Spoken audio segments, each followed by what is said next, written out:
How could I have known that moment would change my life completely? It was just an ordinary day until I walked into that room. When I noticed the door was slightly open, something inside me shifted within seconds.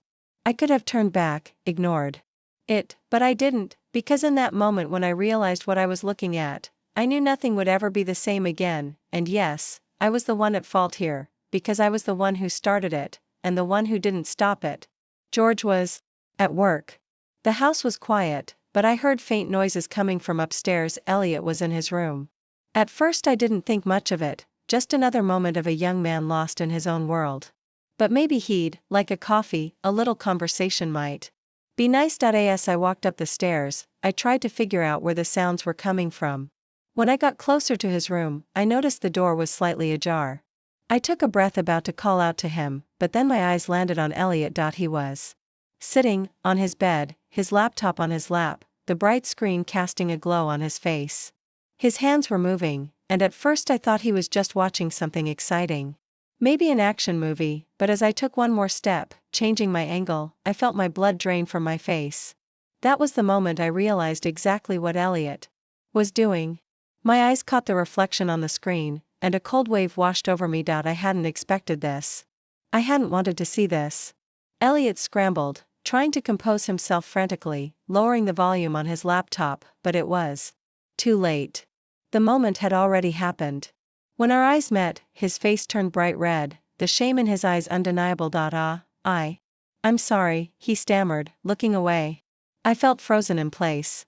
The door. I started, but I had no idea what I was even trying to say. A strange warmth spread through me.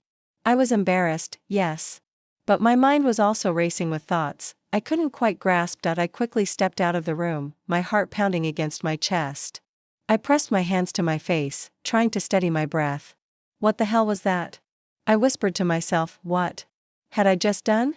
Why had I been so careless? But was I the only one at fault here? Stop it, Darlene, I told myself sternly. But the chaos inside me, it was triggered by more than just what I had seen.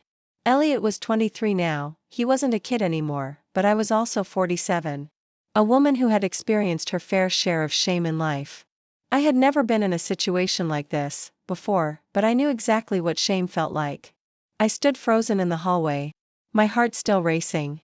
I ran my fingers through my hair, trying to pull myself together. When Elliot appeared at the doorway, he adjusted the collar of his shirt, cleared his throat, and kept his eyes averted. Darlene, I'm sorry, I thought I had closed the door. He said, his voice unsure, but sincere. I quickly shook my head, looking away. No, actually, I should be the one apologizing. I should have knocked before coming in, I said hurriedly. Not really knowing what else to say. Silence. But this wasn't just any silence. We had lived in the same house for years, but this was the first time we had ever looked at each other like this, the first time there was this kind of tension between us. I should head downstairs and start preparing something for dinner, I said. Quickly, turning toward the stairs. My voice was trembling, but I was trying to hold it together. Elliot didn't say anything, he just followed me with his eyes, as if he was trying to piece something together in his mind. Before the big thing started happening between Elliot and me, don't forget to subscribe to my channel.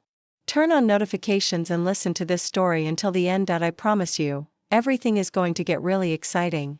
Until that evening, we didn't say a word to each other. No texts, no eye contact, not even small talk, but that silence, it whispered that things would never be the same again. At dinner, we sat at the same table, but we couldn't look at each other.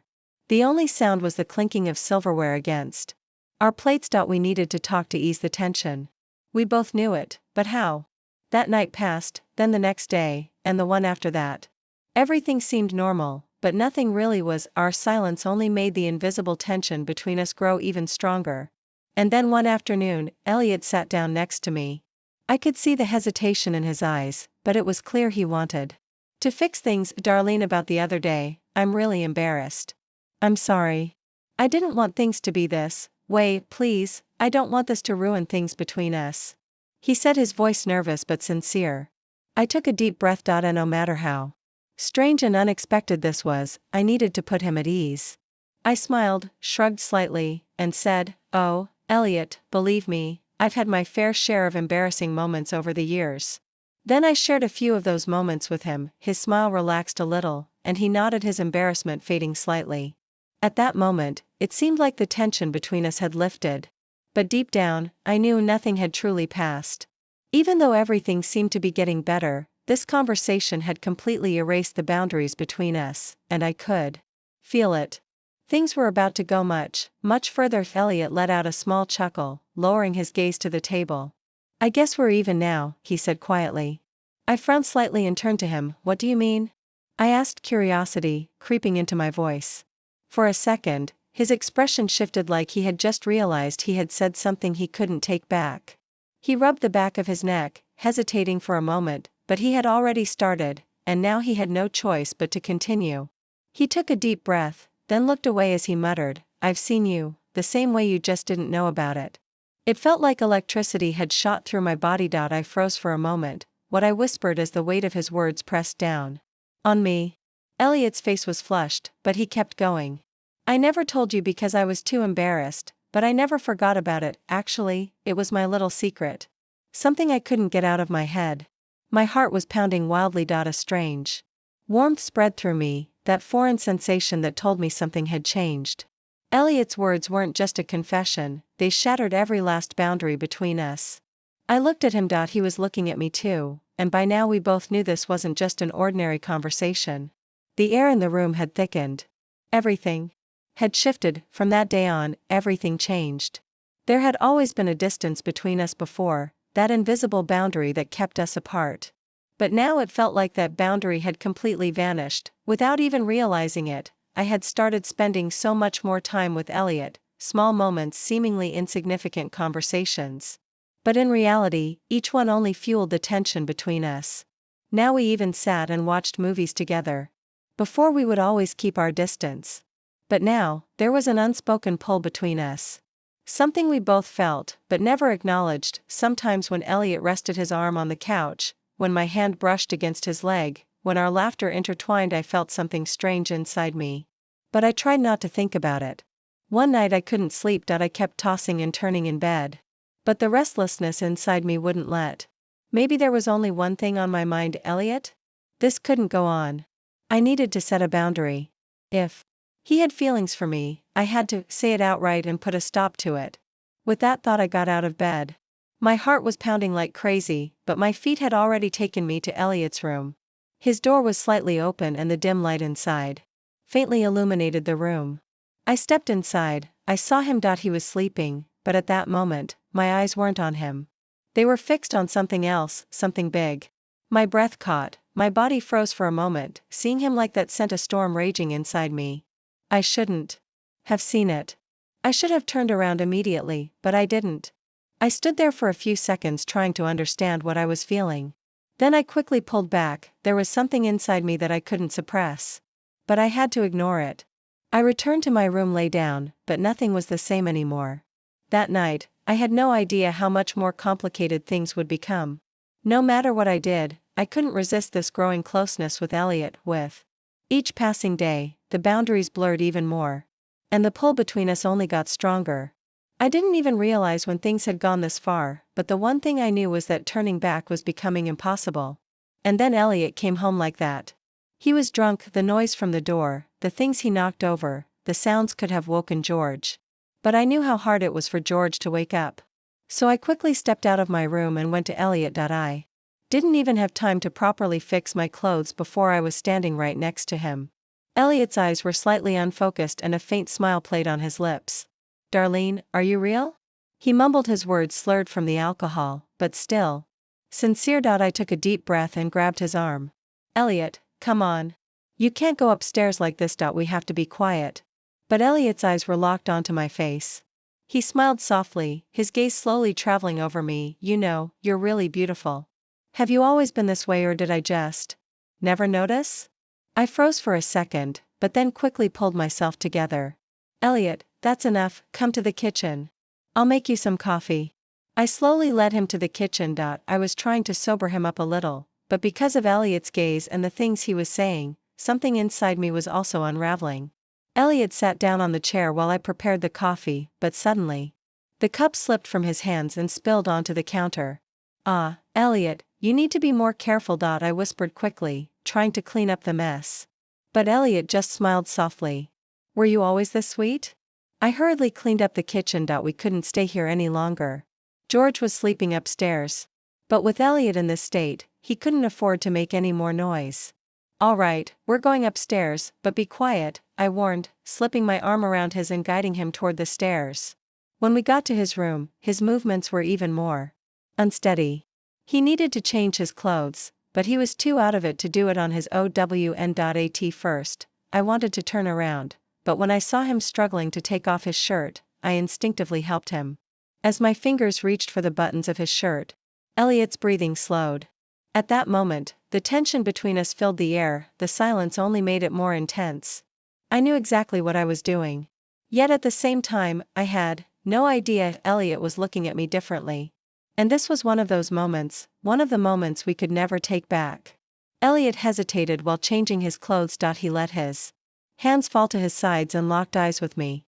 That was when I realized my breathing had quickened. It was so quiet the air in the room felt heavy, making it difficult to even breathe. I'm not playing this game anymore, Darlene, he said, his voice soft at first but filled with certainty. I stared at him without blinking. My heart was pounding. But what was Elliot trying to say? Are you, he added, his voice deepening slightly. We both caught each other once and that's it.